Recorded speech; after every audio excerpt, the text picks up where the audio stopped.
Morning folks, day 5. So today we're heading from Braidwood. We've already left there. Copped a little bit of wet weather on the way, but nothing that's going to soak us.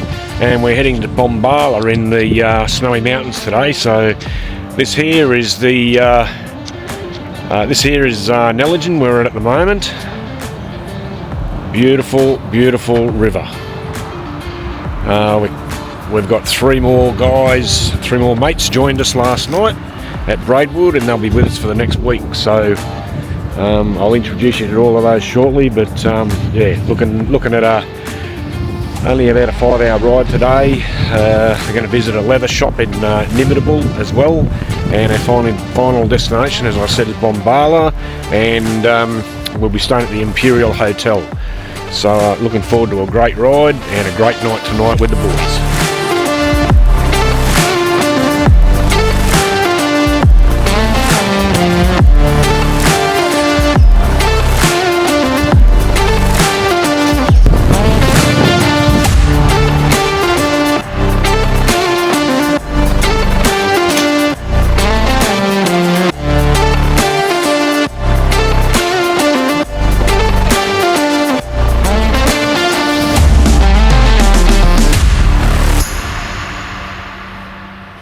Braidwood is located in the southern tablelands of New South Wales.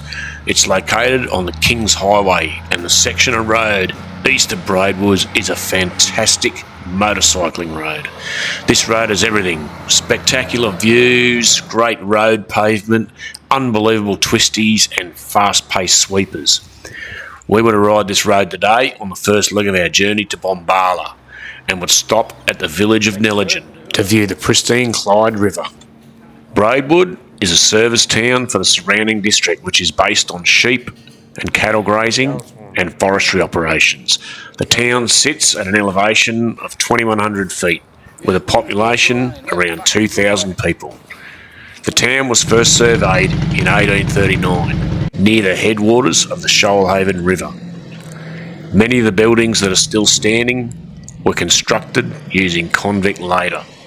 Gold was discovered in 1851, and for the next 2 decades the district's population swelled to around 10,000 people. Supplies and produce to support the workforce on the goldfields came from as far afield as the Canberra region. This prosperity lasted for several years, during which some substantial commercial buildings, including banks and hotels, were constructed.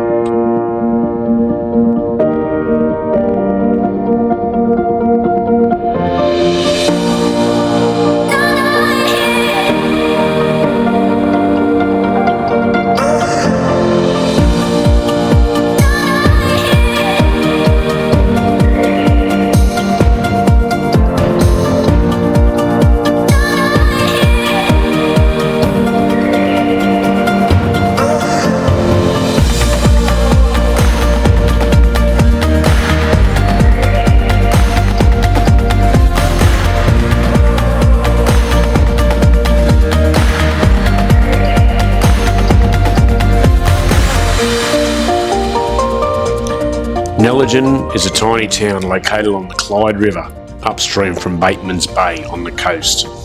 Located on the Kings Highway, it is little more than a hotel, a cafe and a few homes.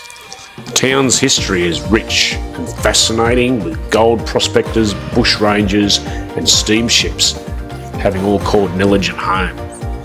The once bustling streets are now quiet and serene, the soothing tranquility of the river matched only by the silence of the surrounding forests. In the early days, Nelligen was the end of the line, in the sense that all commerce and goods from the hinterland made their way to the town, from where they were loaded onto ships for the ensuing sea journey to Sydney and more distant destinations. This is Trampus's bike, Glenn's CVO.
Narooma is a beautiful coastal town set around the Wonga Inlet, which you can't miss if you're heading south along the coast, as the Princess Highway winds its way through the middle of the town.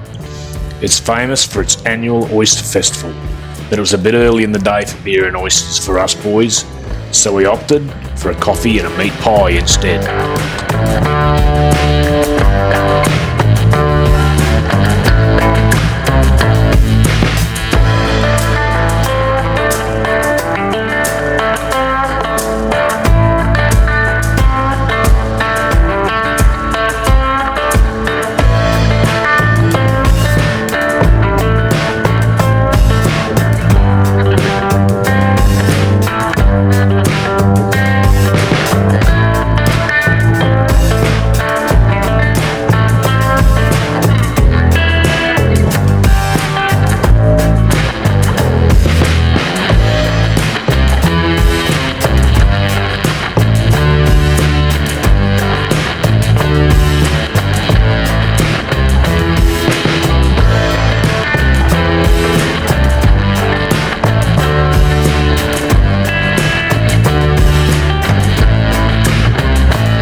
Glenn and I have been mates for many years.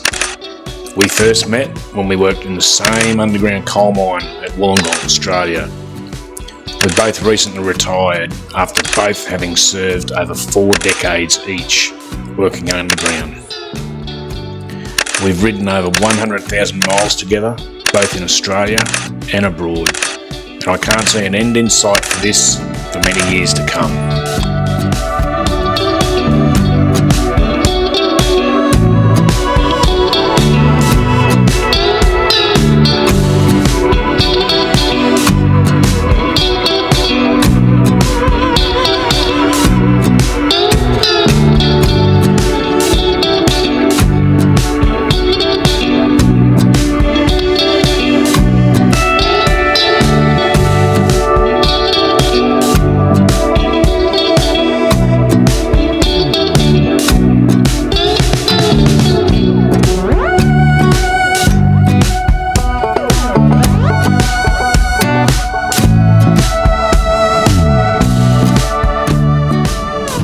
At the Fred Piper Lookout on the top of Brown Mountain, The entrance pillars and lookout commemorate Fred Piper, who was a bus driver for 28 years. The gates were unveiled in 1953 at what was the Brown Mountain Lookout, which was renamed the Fred Piper Memorial Lookout. Fred Piper died of a heart attack while digging a path for his bus through a snowdrift on the Snowy Mountains Highway. The plaque was erected as a tribute by the Monaro and Far South Coast resident. After checking out the main lookout near the picnic area, follow the boardwalk to a further 2 lookouts. While this isn't quite a canopy walk, the descending slope beneath the boardwalk gives you the feeling of floating amongst the eucalypts and lush fern. This series of lookouts offers spellbinding views over the Bamboka Escarpment and Bega Valley.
Bombala is a small town in the southeast corner of New South Wales on the Monaro Highway between Cooma and Cairn River. It's a quiet and peaceful town on the banks of the Bombala River, and it's known for its icy conditions in winter. The agricultural area around the town is a mixture of fine wool sheep, beef cattle and timber. Bombala is most well known for the communities of platypus that live in the nearby rivers and streams, but these elusive duck-billed creatures can be tricky to spot. Early morning and late afternoon are your best bet, and the place to see them is the Bombala Platypus Reserve, just out of town. A quiet and pretty place, the reserve has a viewing platform for platypus spotting. You may also get lucky along the 2.2 kilometre river walk path beside the Bombala River. Bombala is also known for its motorcycle rally held each November that we've attended several times. Bands, booze and burnouts are the order, with on-site camping available, and it's walking distance to town to stock up on supplies or to visit one of the local pubs. This time we stayed at the Imperial Hotel, and with its new owners, it's doing a roaring trade.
Join the Silver.gypsies on the next episode as we head deep into the high country on fantastic roads, visit a ski resort and iconic mountain towns before heading to our destination, the town of Bright in the state of Victoria.